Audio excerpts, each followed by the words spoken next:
A paz do Senhor Jesus Cristo, meus amados irmãos.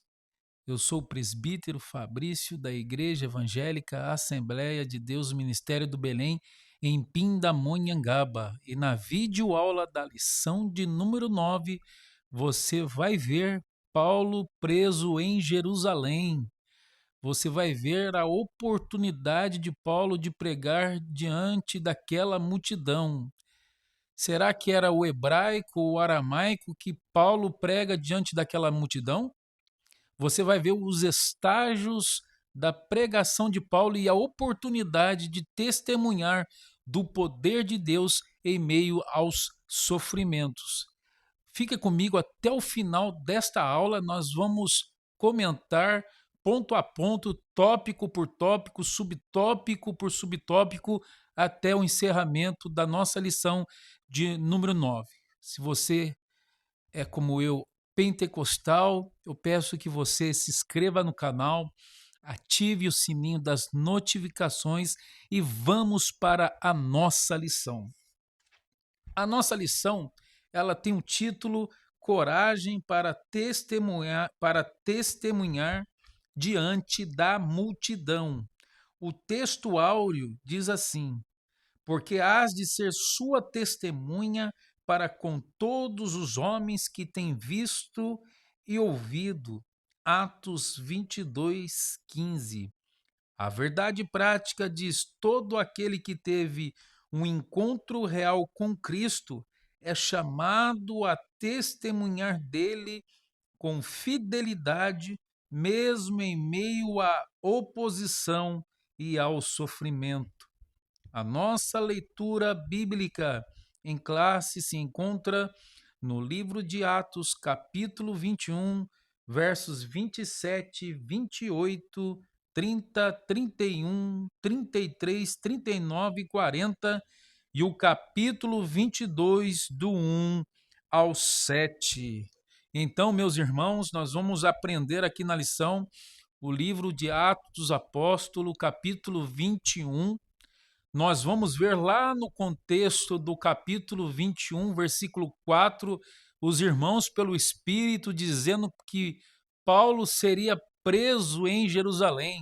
No mesmo capítulo, nós vamos ver lá no versículo de número 10, o profeta Ágabo pegando a cinta de Paulo e fazendo como um gesto ali, dizendo que ele seria preso, pego pelos judeus, e mesmo assim Paulo ele foi com ousadia até a cidade de Jerusalém. Aqui nós não vemos uma contradição no versículo de número 4 até o versículo de número 10, quando o profeta Ágabo, aqui é apenas questão de interpretação e exegese do texto. No versículo 4 do capítulo 21, os discípulos ele tem uma revelação do Espírito Santo sobre a prisão de Paulo, mas isso não quer dizer que o Espírito Santo estava impedindo de Paulo ir até a cidade de Jerusalém. Eles sabiam que sofrimentos e angústias Paulo haveria de passar quando chegaria à cidade de Jerusalém. E isto foi confirmado pela boca do profeta Ágabo. Então não é que o Espírito Santo estava impedindo de Paulo subir até Jerusalém, mas que ao subir a Jerusalém, ele enfrentaria dificuldades, enfrentaria problemas e sofrimento diante dos judeus que estavam em Jerusalém. Vamos para a nossa introdução. Ao retornar a Jerusalém, após a terceira viagem missionária, Paulo presta relatório aos líderes da igreja e glorifica a Deus pelo avanço do evangelho entre judeus e gentios. Atos 21, 19 e 20. Contudo, rumores maliciosos levantam suspeita contra seu ministério, levando-o a agir com prudência e sensibilidade pastoral. Em Jerusalém, o apóstolo enfrenta agressões, prisão e falsas acusações, mas transforma a adversidade em oportunidade de testemunho, revelando que a fidelidade a Cristo pode conduzir ao sofrimento sem jamais silenciar a verdade do Evangelho. Então nós vemos aqui na nossa introdução que Paulo ele retorna à cidade de Jerusalém depois das suas 3 viagens missionárias. Ele vai levantar um relatório, se encontra na casa de Tiago junto com os anciãos de Jerusalém. Há uma questão entre os judeus em Jerusalém que Paulo estava persuadindo os judeus a abandonarem a lei, abandonarem a prática da lei, abandonarem a Moisés diante desta nova pregação. Então nós vemos aqui que mesmo ele depois sendo preso, sendo perseguido pelos judeus, ele tem esta oportunidade de testemunhar o poder de Deus diante da sua conversão e diante do testemunho do poder do Espírito Santo entre os gentios e como a obra de Deus fluiu entre os gentios. Então, nós vamos ver até quando chegarmos lá no tópico 3, os 3 estágios da pregação de Paulo com seu testemunho do que ele era antes da conversão ao Evangelho, da conversão a Cristo na estrada de Damasco, no capítulo 9, sua conversão, o seu preparo e assim ele pregando o Evangelho entre os gentios. Vamos para o nosso tópico 1, a prisão de Paulo em Jerusalém. Subtópico 1, a conspiração dos judeus e a falsa acusação de profanação do templo. Atos 21, 27 ao 30. Ao ser visto no templo, Paulo foi violentamente atacado por judeus da Ásia, movidos por ciúmes e ódio. Então nós vamos ver aqui que se levantaram, não eram os judeus de Jerusalém, eram os judeus da Ásia, principalmente aqueles judeus de Éfeso, aqueles que não receberam a pregação de Paulo na cidade e levantaram um montim com ciúmes e não aceitaram a pregação de Paulo na cidade de Éfeso. Nós conhecemos a pregação de Paulo em Éfeso, a estratégia que Paulo montou na cidade de Éfeso, pregando 6 meses na sinagoga e depois aproveitando a oportunidade de permanecer na escola de Tirano por cerca de 2 anos. Alguns estudiosos, alguns arqueólogos vão dizer que a escola de Tirano ficava no complexo do Teatro Municipal da cidade de Éfeso. Então aqui não eram judeus de Jerusalém, e sim eram judeus da Ásia. Retornando para a nossa revista, diz assim: eles levantaram acusações falsas, afirmando que o apóstolo ensinava contra o povo, a lei e o templo, chegando a acusá-los de ter introduzido Trófimo, um gentil, em área sagrada, algo que nunca ocorreu, nos versos 28 e 29. A acusação era irônica, pois Paulo estava justamente em rito de purificação. A verdade, pouco importava a multidão inflamada, que o arrastou para fora do templo e tentou matá-lo. A fidelidade de Paulo mostra que o servo de Deus pode ser caluniado, mas permanece firme por confiar naquele em quem crê. Segundo a Timóteo, capítulo 1, versículo de número 12. Nós vamos observar na leitura da palavra de Deus, no livro de Atos Apóstolos, capítulo 21, do versículo 27 ao 30, os judeus eles vão levantar uma falsa acusação. Não quer dizer que eles viram que Paulo tinha introduzido Trófimo numa região dentro do complexo do templo, dentro das regiões internas do templo, numa área em que os gentios não poderiam entrar. Eles pensaram, então eles não viram, na verdade, Trófimo adentrar numa área restrita aos gentios. Foi uma falsa acusação que eles levantaram contra a vida de Paulo, colocando aquela oportunidade de prender Paulo e até mesmo de tirar a vida do próprio apóstolo dos gentios. Damos seguimentos à nossa lição, subtópico 2, a divisão do templo em Jerusalém. Nesse subtópico 2, nós vamos observar que o templo em Jerusalém, ele tinha algumas divisões.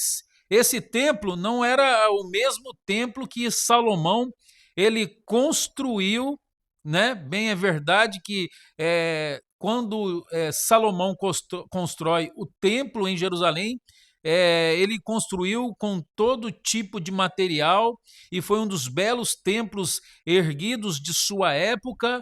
E nós sabemos que Nabucodonosor e a Babilônia invadiram a cidade de Jerusalém, derribaram os muros e também derribou também o templo em Jerusalém, que ele foi levantado por Neemias junto com os judeus que vieram do cativeiro da Babilônia, e este templo ele foi reedificado por Herodes, e Herodes, para ganhar a simpatia dos judeus, ele vai montar um grande complexo dentro do templo. Então vai haver várias áreas diante do templo. Vamos aqui dizer de alguns átrios nesse subtópico 2. O segundo templo possuía átrios bem definidos. O átrio dos gentios, aberto a todos, Mateus 21, 12 e 13. O átrio das mulheres, registrado em Lucas 21, do versículo 1 ao 4. O átrio de Israel, exclusivo aos homens judeus. E o átrio dos sacerdotes. Uma barreira separava os gentios das áreas internas, com avisos severos de morte aos que a transgredissem. Esta estrutura explica a gravidade da acusação contra Paulo, Atos 21, versículo de número 28, e revela o quanto a pureza do templo despertava emoções intensas entre os judeus. Os judeus preservavam o templo, os judeus tinham como templo algo de maior na sua religiosidade, na cultura judaica. O templo ele tinha algumas divisões, eu vou deixar a imagem na tela para vocês observarem que havia algumas divisões, e diante dessas divisões, o átrio dos gentios ficava na parte externa do templo. Já os outros átrios ficavam na parte interna do templo. Havia o átrio das mulheres, havia o átrio de Israel, exclusivamente, que somente os homens poderiam adentrar nesta repartição, e também havia o átrio dos sacerdotes, restritos somente para o trabalho sacerdotal. E no átrio do sacerdote havia o santuário, havia o santo lugar e os santo dos santos. E vale aqui salientar que uma vez por ano o sumo sacerdote, no dia da expiação, entrava na presença do Senhor no Santo dos Santos. Então, meus irmãos, o sumo sacerdote entrava uma vez por ano. E nós, na era da graça, entramos conforme a nossa necessidade, podemos entrar com intrepidez e ousadia, como a palavra de Deus diz no livro de Hebreus, capítulo 10, versículo de número 19, tendo intrepidez, ousadia para entrar no Santo dos Santos. Então havia estas repartições. O átrio dos gentios ficava na região externa do templo e havia os átrios, que eram os átrios das mulheres, os átrios dos homens, que era o átrio de Israel, o átrio dos sacerdotes, que tinha o santuário, o santo lugar, e os Santo dos Santos. Dentro desse complexo do templo também tinha o alpendre de Salomão, uma parte externa, e mais ao lado, se eu não me engano, ao lado noroeste, havia a fortaleza de Antônia, onde ficava a corte romana, e nós vamos ver mais à frente na nossa lição. E você vai entender o porquê os soldados chegaram rápidos para livrar Paulo das mãos dos judeus, porque os judeus queriam tirar a vida do apóstolo dos gentios. Então, para nós compreendermos como era grande o complexo do templo e entender por que os judeus estavam levantando esta calúnia contra Paulo, dizendo que Paulo colocou Trófimo em uma região restrita. Note que haviam placas indicativas informando que os gentios não poderiam sair do seu átrio e chegar a outros átrios, porque estaria profanando o templo.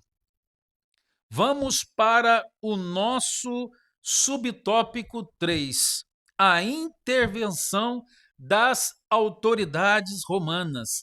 Atos 21, do 31 ao 36. Diante do tumulto, o tribuno romano Cláudio Lísias mobilizou soldados da fortaleza Antônia e interveio prontamente. Paulo foi preso e acorrentado a 2 soldados, cumprindo a profecia de Ágabo, Atos 21, 11.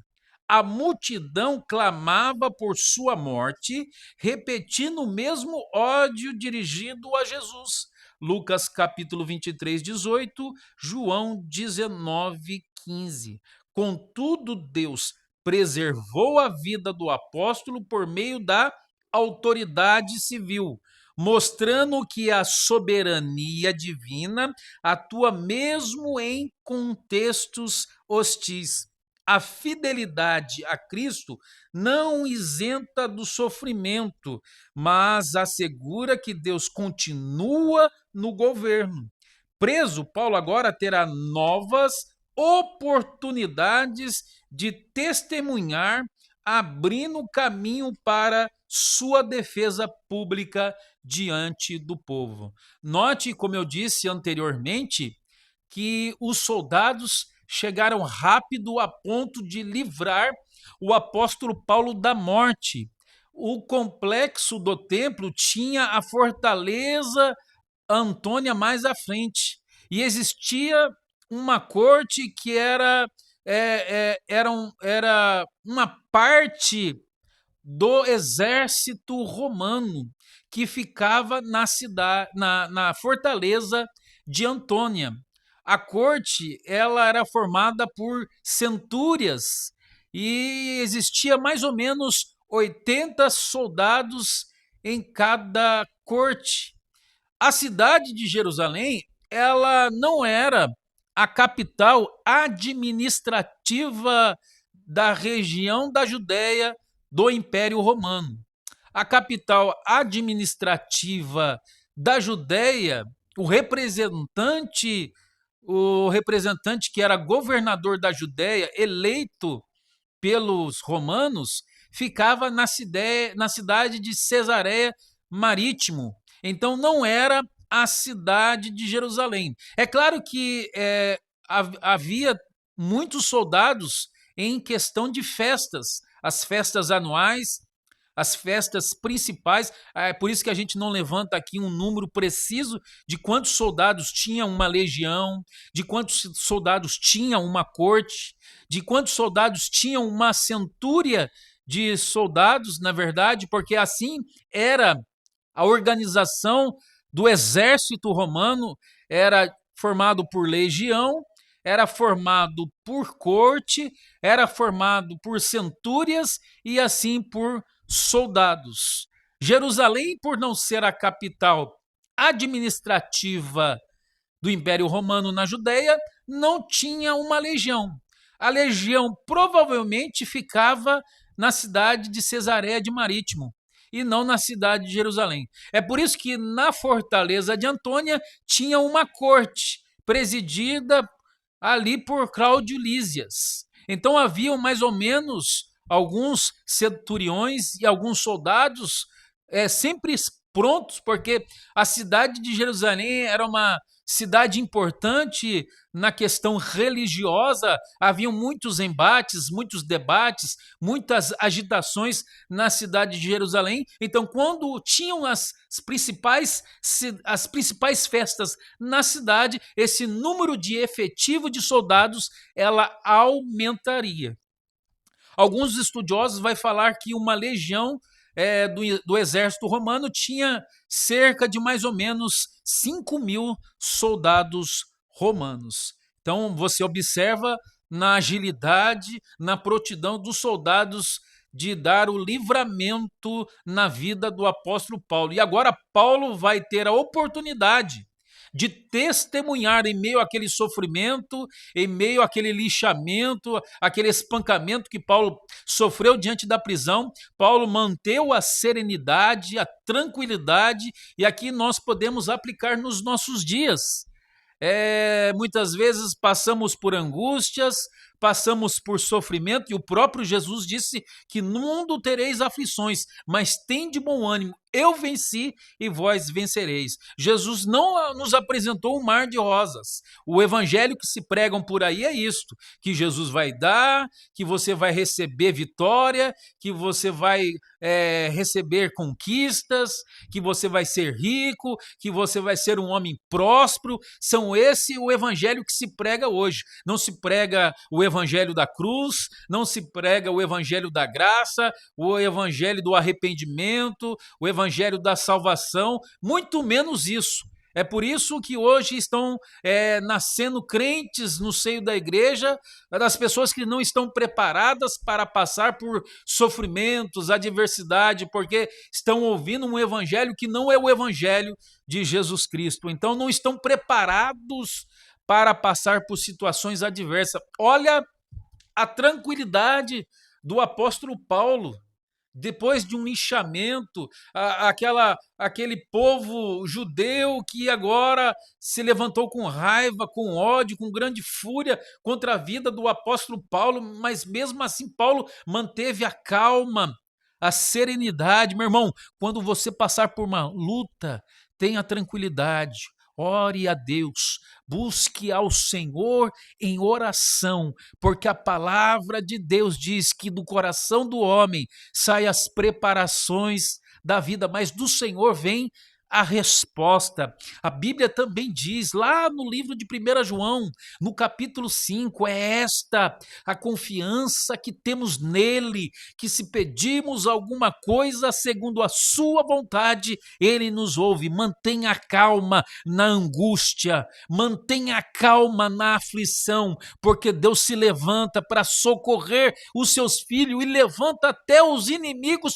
para dar livramento para nossa alma, assim como Deus deu livramento para Paulo quando usou Cláudio Lísias e os soldados, os centuriões que estavam na sua disposição na fortaleza de Antônia. Agora Deus dá livramento para o apóstolo Paulo. Vamos para o nosso subtópico 2, que diz a oportunidade para testemunhar.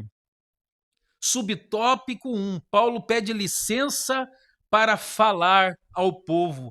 Atos 21, do 37 ao 40. Agora Paulo vai ter a oportunidade, em meio àquela dor, em meio àquele sofrimento, falar de Cristo, falar da sua experiência, da experiência que ele teve na estrada de Damasco, falar das maravilhas que Deus fez ao longo das 3 viagens missionárias. E aqui eu posso dizer até de uma 4ª viagem missionária, porque Eusébio de Cesareia, ele vai dizer num dos seus escritos, ele vai relatar que Paulo foi solto da sua prisão domiciliar, relatado no livro de Atos dos Apóstolos, capítulo 28, por Lucas. Ele vai ficar solto por um determinado tempo. Ele, numa das suas cartas, se eu não me engano, no livro de Romanos, ele vai falar que desejava ir até a Espanha. E segundo Eusébio de Cesareia, um dos pais tardios da igreja, vai dizer que Paulo foi até a Espanha e pregou o evangelho. E ao retornar, ele foi preso novamente e depois ele foi martirizado. Note que Paulo agora tem a oportunidade de testemunhar de Cristo em meio à dor, em meio ao sofrimento, manteve a calma e a tranquilidade. Agora ele vai dirigir a sua palavra a Cláudio Lisas em grego. Agora Paulo vai mostrar agora que é uma pessoa tranquila, que não era alguém que estava levantando um montim na cidade de Jerusalém. E agora nós vamos observar no tópico 2. Paulo pede licença para falar ao povo. Mesmo algemado e cercado por hostilidade, Paulo demonstra equilíbrio espiritual e lucidez missionária. Em vez de se entregar ao desespero, pede licença ao tribuno para falar ao povo, transformando a prisão em oportunidade de testemunho. Ao dirigir-se ao comandante em grego, língua franca do mundo antigo, surpreende-o, desfazendo a falsa imagem de um agitador ignorante. Atos 21, 37. Sua postura revela que um servo cheio do Espírito não perde a compostura diante da injustiça, mas discerne o tempo de Deus, o kairós de Deus. A serenidade de Paulo abre espaço para a proclamação do evangelho, ensinando que até situações adversas podem ser usadas por Deus para sua glória. Nós vamos ver aqui no subtópico 1 que Paulo ele é um homem inteligente, é um servo de Deus inteligente. Ele vai se dirigir a Cláudio Lísias, que era o responsável pela corte, ali no complexo do templo, na fortaleza de Antônia. Ele vai usar o grego koiné, o seu conhecimento que ele herdou da cultura helenística por ter morado na cidade de Tarso da Cilícia. Agora Paulo vai falar com Cláudio, que comprou a sua cidadania romana, e se você for ler o contexto do livro de Atos dos Apóstolos, no capítulo 21, vai perceber que Paulo agora vai falar com Cláudio Lisas no grego da sua época, que era o grego koiné, que era a língua franca do Novo Testamento. Assim como o inglês é a língua do trabalho, é a língua universal do trabalho, das comunicações, do mundo capitalista, da economia, é o inglês. Da mesma maneira era o grego. O grego era a língua da economia, a língua administrativa do Império Romano. Quando Cláudio percebe que Paulo está falando em grego, ele vê que Paulo não é aquele que estava levantando um montim, que Paulo tinha cultura, que Paulo tinha conhecimento. E é essa estratégia que quem prega o evangelho, ele precisa. Quando ele vai pregar o evangelho numa situação difícil, ele tem que usar de estratégias para ganhar as pessoas, para ganhar as vidas. Se você quer ganhar alguém que gosta de astronomia, estude astronomia. Se você vai falar com alguém que gosta de economia, tente falar alguma coisa de economia, tenha algum conhecimento sobre capitalismo, sobre socialismo, né? Sobre todas essas questões econômicas dos dias atuais, para você introduzir o evangelho na vida das pessoas. Muitas vezes vezes Deus nos concede oportunidades de nós pregarmos o evangelho e muitas vezes passamos desapercebidos. Olha Paulo vai montar a sua estratégia para trazer aquela mensagem àquela multidão. Ele fala em grego e agora desfaz diante de Cláudio Lisas toda aquela bagagem que os judeus colocou sobre a vida de Paulo, que Paulo era um agitador. E agora Paulo mostra para Cláudio Lisas que ele não era esse agitador, mas que era um servo de Deus cheio do Espírito Santo. Paulo torna-se uma pessoa madura ao longo das suas 3 viagens missionárias. As experiências das suas viagens coloca serenidade na vida de Paulo, alguém que é tranquilo, alguém que passou por tantas adversidades ao longo de suas viagens missionárias. Paulo agora é um homem experiente, então ele vai pegar as oportunidades em meio às dores, em meio aos sofrimentos, uma oportunidade para pregar o evangelho.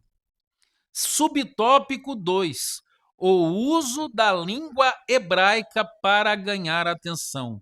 Atos 22, do 1 ao versículo de número 2.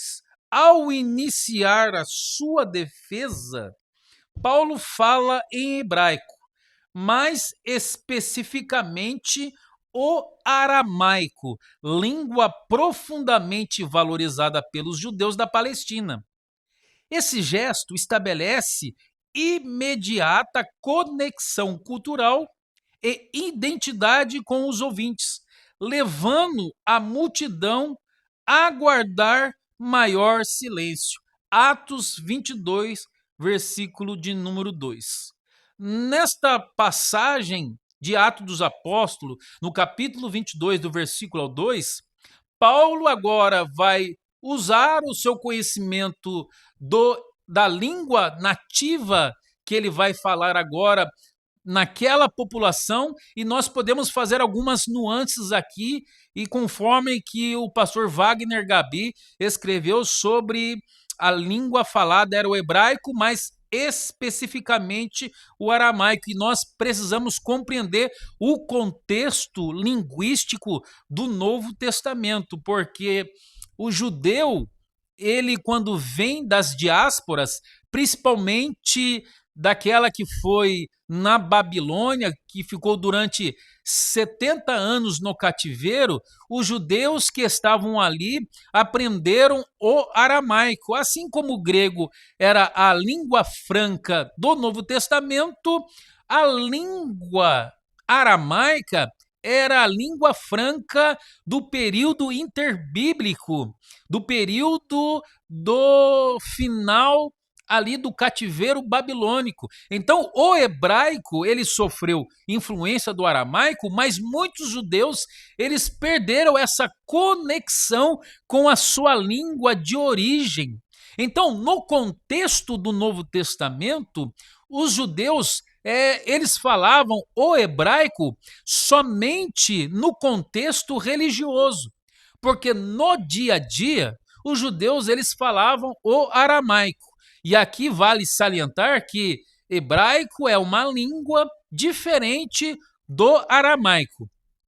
Embora as duas línguas elas têm semelhanças em algumas palavras, mas precisamos fazer aqui uma distinção entre as duas línguas. As duas línguas são bem diferentes. O hebraico é uma língua e o aramaico ela é uma língua. Assim como o português e o espanhol têm as suas semelhanças, e é fácil nós aprendermos o espanhol porque existem muitas palavras que podemos associar ao português pela facilidade, até porque o português e o espanhol são línguas latinas, que é origem do latim, e da mesma maneira o hebraico e o aramaico são línguas semitas. O hebraico, diante de várias situações que Israel sofreu ao longo dos tempos, ela sofreu influência.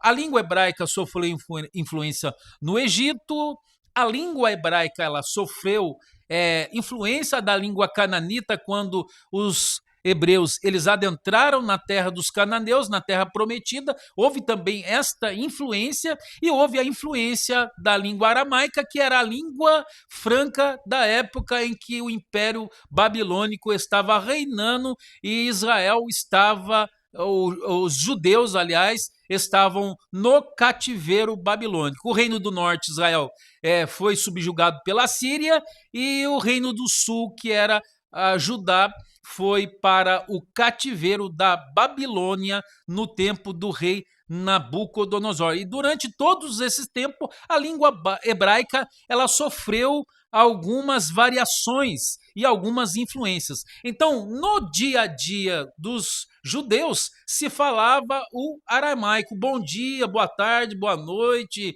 Algumas conversações era sempre no aramaico. Só nas cerimônias, nas sinagogas e no templo se usava o hebraico. Então, não dá para afirmar qual era a língua que Paulo falou naquele momento diante da multidão, se era o hebraico ou se era o aramaico, porque quando Lucas vai escrever lá no livro de Atos dos Apóstolos, no capítulo 22, ele vai escrever no grego a expressão te hebraidi dialecto.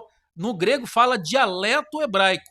Então eu não consigo com precisão dizer se Paulo falou no hebraico ou se Paulo falou no aramaico. Não tem muita importância o que ele falou, porque a importância é que Paulo despertou a atenção daquela população, daquele povo que estava reunido ali na parte externa do templo, porque Paulo foi arrastado para fora do templo, se fechou as portas, e então Paulo fala em grego com Cláudio Lísias, e quando vai chamar a atenção daquele povo que estava reunido, para chamar a atenção para que eles ficassem quietos, ele usa ou provavelmente o hebraico ou provavelmente o aramaico. O hebraico não é dialeto do aramaico, o aramaico não é dialeto do hebraico, porque são línguas distintas. É certo que Paulo conseguiu a atenção dos judeus ao falar na língua materna do seu povo.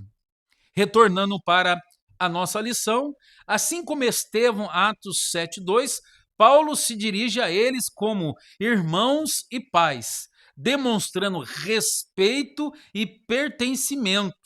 A escolha do idioma não é casual, mas estratégica. Paulo usou de estratégia para falar da língua materna do seu povo. Paulo demonstrou respeito ao dirigir as palavras irmãos e pais ao povo, ao povo judeu naquele momento. Revela sensibilidade cultural e sabedoria missionária. O cristão aprende que a verdade do evangelho deve ser comunicada com clareza e discernimento, respeitando o contexto e a linguagem do público. 1 Coríntios, capítulo 9, do versículo 20 ao versículo de número 22.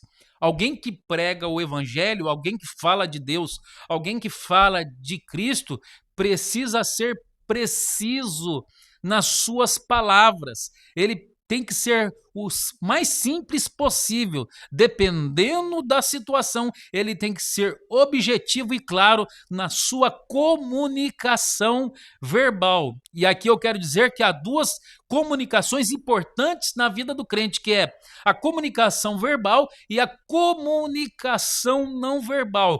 Comunicação verbal, como já diz a palavra, você vai usar as palavras para anunciar a Cristo às pessoas.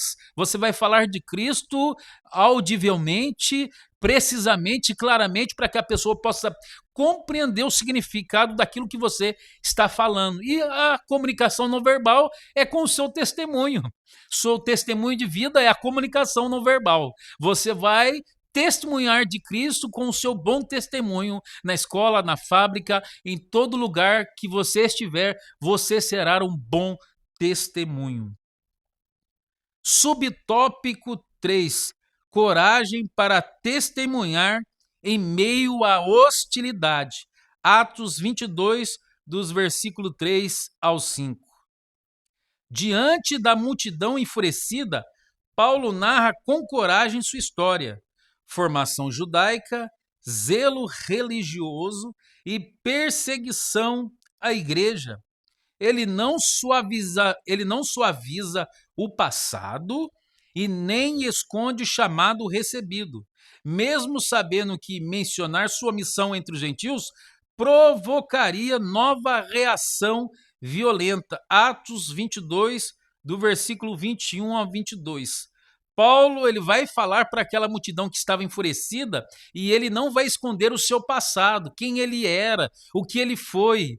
Aqui nós podemos classificar a mensagem de Paulo. Paulo vai falar o que ele era, o que ele é naquele momento e vai falar das experiências que ele teve no caminho ao longo das suas passagens durante as cidades do Império Romano que ele passou, tanto na Macedônia, na Grécia, na Ásia Menor, na região da Caia, em todo o Império Romano ao qual ele pregou o Evangelho. Mesmo sabendo que ele falando do seu testemunho, aquela população, aquele povo que estava reunido ali, ia crescer mais ainda a raiva daquele povo contra a vida dele, mas ele não suaviza, ele fala diretamente. Irmão, na sua mensagem seja objetivo, não esconda daquilo que Deus fez aos momentos importantes da sua vida. Fala todos os momentos, a obra maravilhosa que Cristo fez ao longo da história. Mostre para as pessoas o que Deus fez no seu lar, na sua casa, na sua família, na sua vida, e eu tenho certeza que vidas serão transformadas pelo seu testemunho, porque o Espírito Santo vai trabalhar na vida destas pessoas. Paulo ensina que cada crise pode se tornar ocasião para glorificar a Cristo. O Espírito Santo concede ousadia para testemunhar, mesmo em ambientes hostis, preparando o caminho para novas oportunidades de defesa do Evangelho diante das autoridades. Paulo não temeu. Eu me lembro aqui da passagem de Paulo aos Coríntios, né, na cidade de Corinto, quando ele temeu pela sua vida por ver aquela população, aquela cidade entrega à religiosidade, aquela cidade pagã, aquela cidade cosmopolita, e aqui nós observamos a maturidade de Paulo, e Paulo não temendo na sua vida, ele em prontidão, com ousadia, com intrepidez, ele pregou a palavra de Deus, deu testemunho da verdade e não temeu a raiva daquela multidão. Então ele criou um ambiente favorável para a ministração da palavra de Deus. Quando eu vejo aqui os relatos dos missionários que estão no campo, principalmente aqueles que estão na África, no norte da África, aqueles que estão lá na Nigéria, a igreja que está sendo perseguida na Nigéria, o povo que não abandona a fé, que continua pregando, dando testemunho da verdade. Será que a igreja brasileira teria esta coragem, essa ousadia de continuar? Eu vi um vídeo dos irmãos na Nigéria, de uma igreja que foi incendiada e os cristãos voltaram para aquele lugar e continuaram adorando a Cristo. Quantos missionários no país de Timor-Leste, na Oceania, que são perseguidos, quantos foram martirizados, quantas vilas, quantos cristãos foram perseguidos na Índia, os cristãos estão sendo perseguidos na Índia, a população estão se revoltando contra os cristãos no norte da Índia, e mesmo assim, esse povo de Deus continua pregando a verdade, adorando a Deus em meio à hostilidade, em meio à dificuldade, em meio à perseguição. Paulo, da mesma maneira, ele não temeu, ele foi encorajado a falar da verdade, que nós possamos ser encorajados em meio a momentos hostis, em meio às perseguições, como a igreja lá no passado, ela foi perseguida, os missionários, os primeiros pastores, os missionários suecos foram perseguidos, não puderam enterrar os seus filhos, foram perseguidos pela religiosidade da época nas cidades do interior do Nordeste e até mesmo em todas as regiões do Brasil. A igreja foi perseguida, mas não calou a voz dos missionários e continuaram pregando a palavra de Deus. Se você ler a história dos pioneiros, você vai ver que é fantástico. Eles não temeram a sua vida, mas seguiram adiante e hoje nós somos esta igreja que é uma das maiores igrejas evangélicas do mundo, porque os missionários foram mártires, os missionários pregaram a verdade e até hoje os missionários são perseguidos por causa da verdade.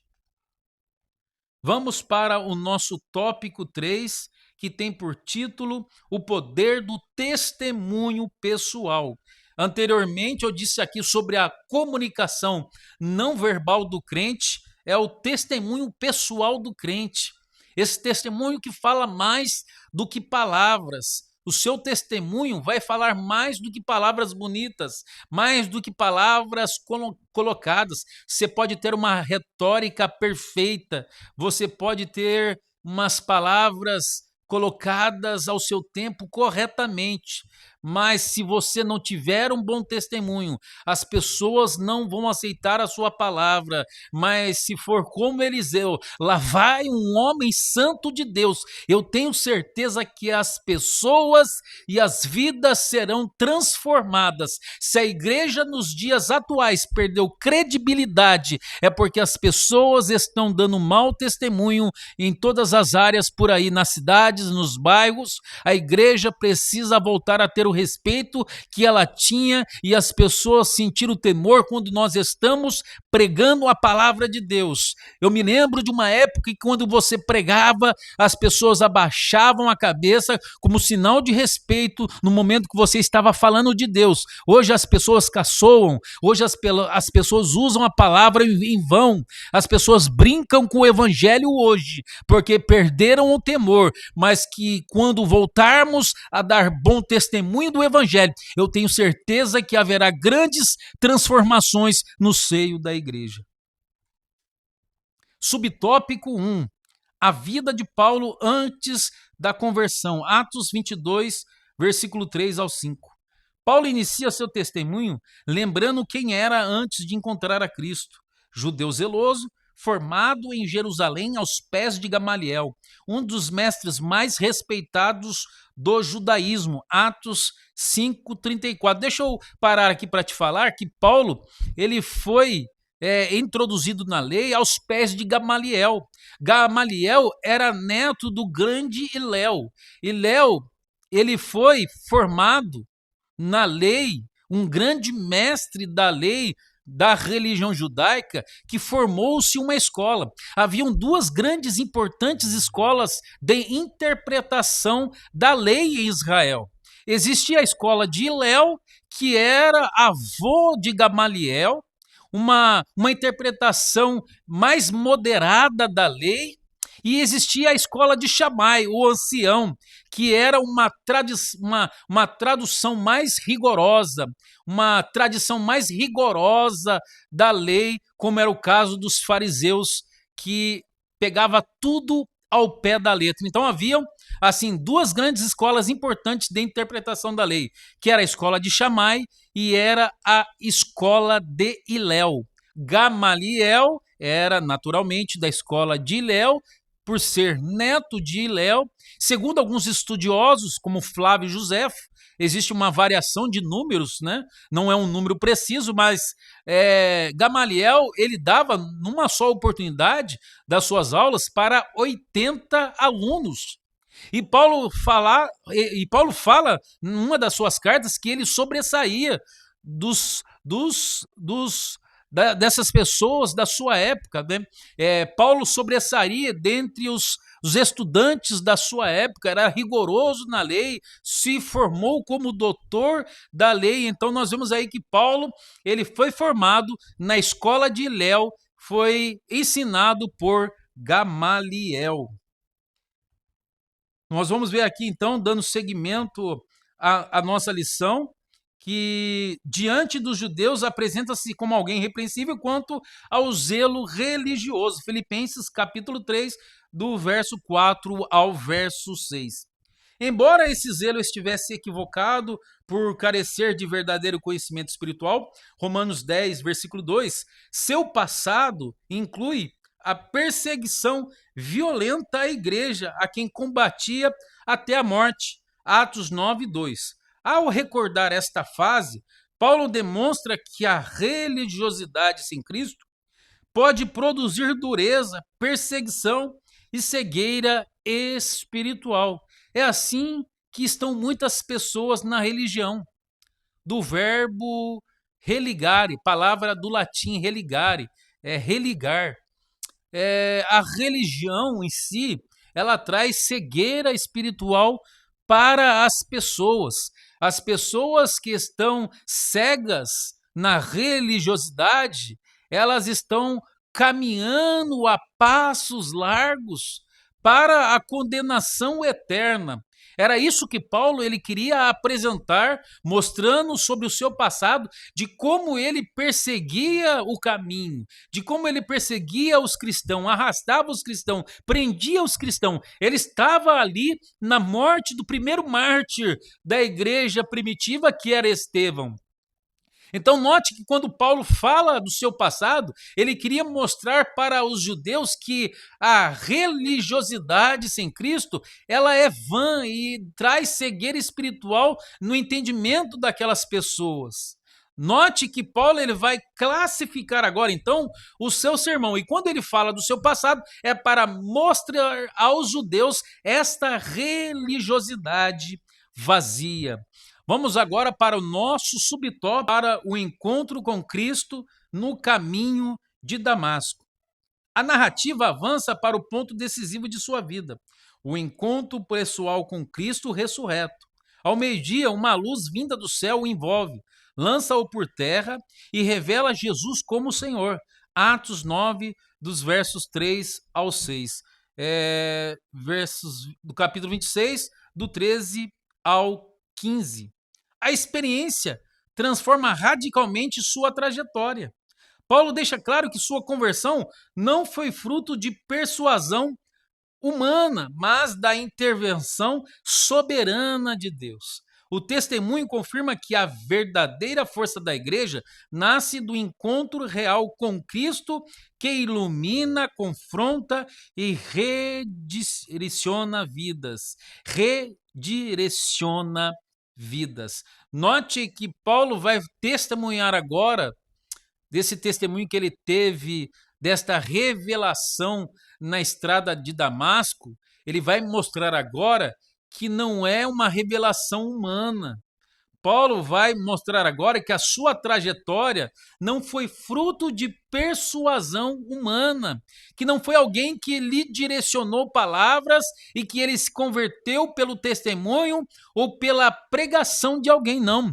Ele teve a revelação do próprio Cristo, ou seja, o próprio Deus se revelou a Paulo na estrada de Damasco. Aqueles que estavam à sua companhia viu aquela luz, mas não ouviu aquela voz. E aqui vale salientar que ele vai falar que quem falou com ele foi Jesus em hebraico. Então, se Jesus falou com Paulo em hebraico, não chamou de Saulos, que é o seu nome grego, não chamou ele de Paulo, que é o seu nome romano, que é o seu nome em latim, mas o seu nome em hebraico. E qual era o nome de Paulo em hebraico? Seu nome era Saul. Seu pai coloca o seu nome de Saul para comemorar o rei Saul, que foi o primeiro rei de Israel.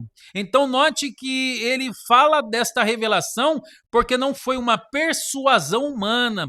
Essa revelação não foi conhecimento humano. O próprio Jesus se revelou a ele e ele teve esta revelação do próprio Deus.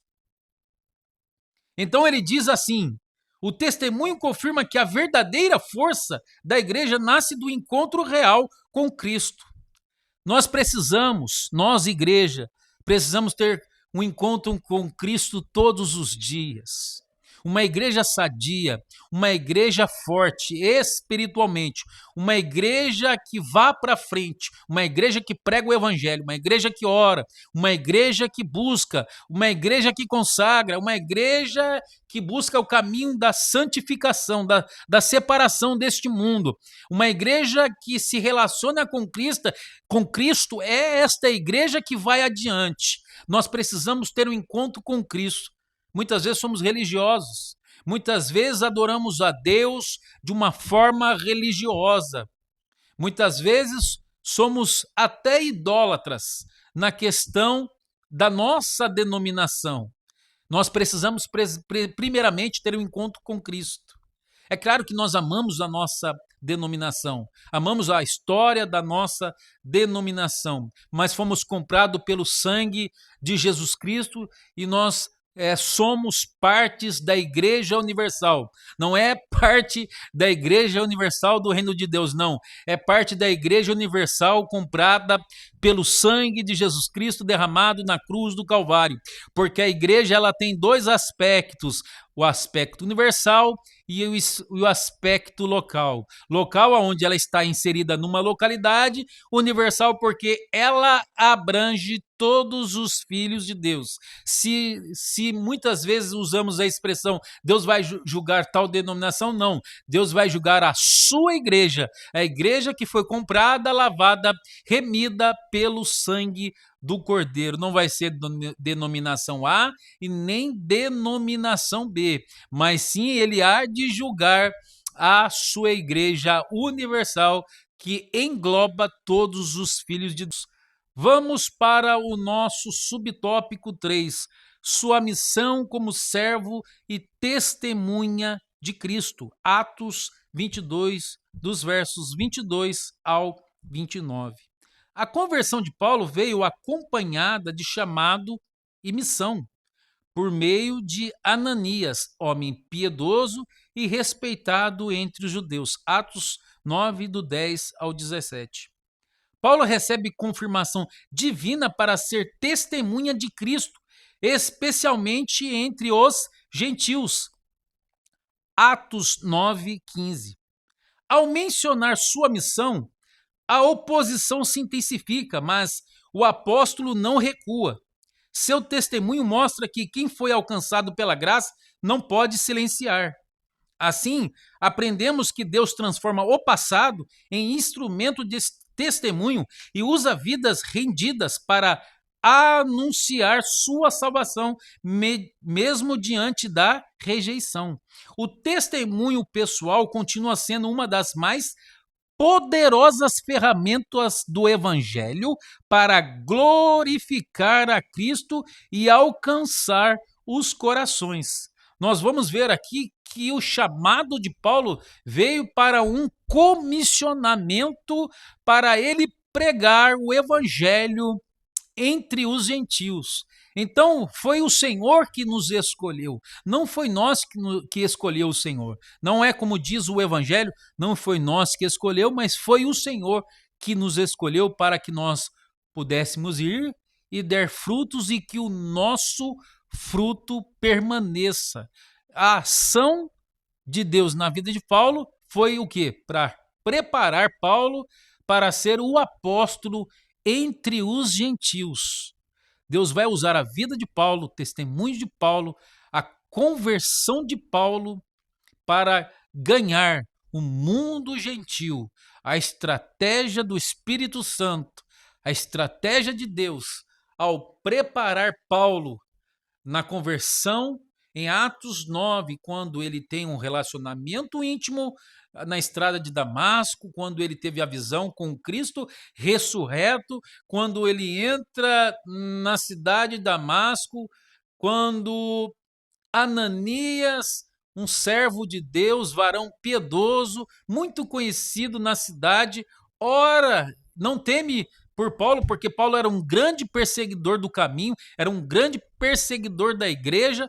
Ananias não teve medo, orou por Paulo. Paulo agora está contemplando com a sua visão. Ele estava cego quando viu quando viu aquela visão com Cristo, quando teve aquela visão com Cristo, ele fica cego de imediato. Ananias ora por Paulo. Paulo é batizado, Paulo ora, Paulo busca, Paulo prega na sinagoga de Damasco. Paulo prega na sua região natal, ele prega o evangelho, é preparado para pregar o evangelho, se prepara para o grande comissionamento das 3 viagens missionárias. O Espírito Santo separa na cidade de Antioquia da Síria, e aqui vale ressaltar que havia 2 Antioquias no Novo Testamento, que era Antioquia da Pisídia e Antioquia da Síria. Nós vamos perceber então que Paulo é preparado para pregar o evangelho, porque Deus escolheu Paulo para ser o pregador, o apóstolo entre os gentios. Agora, o testemunho de vida de Paulo agora é a arma poderosa de Deus para ganhar o mundo gentil.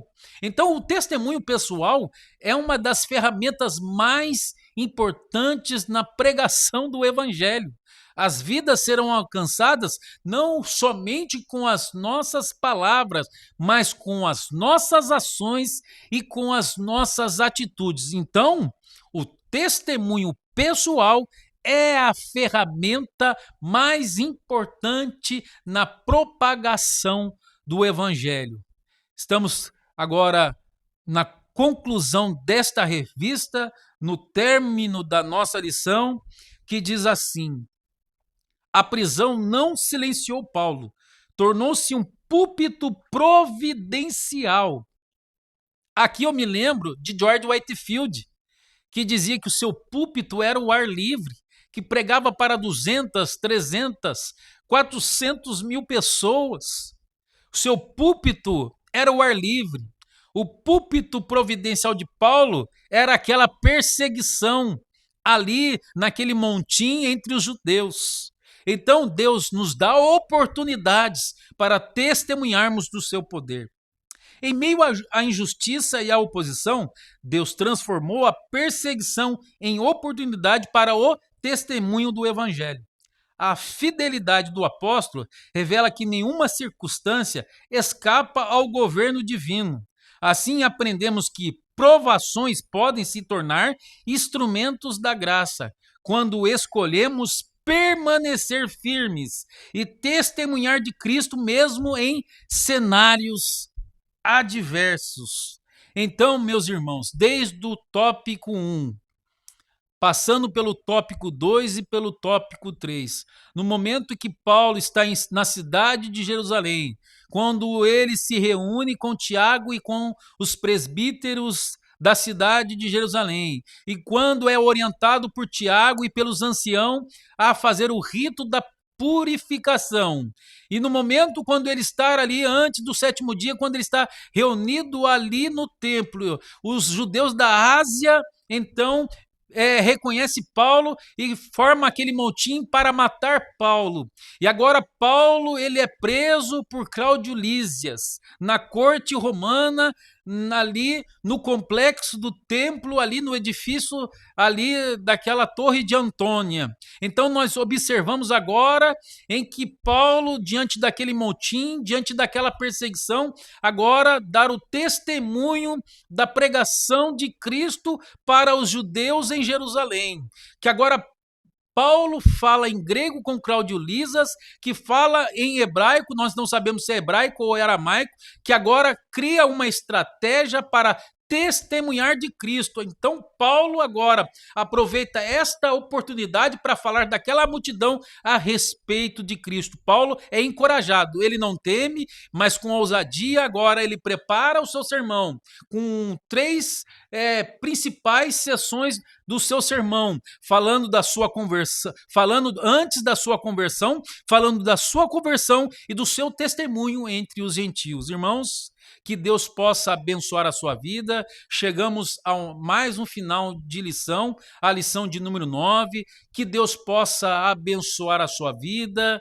Se inscreva no canal, ative os sininhos das notificações. Eu sou o presbítero Fabrício, esse é o canal Assembleanos Atípicos, e que Deus abençoe a sua vida em nome de Jesus.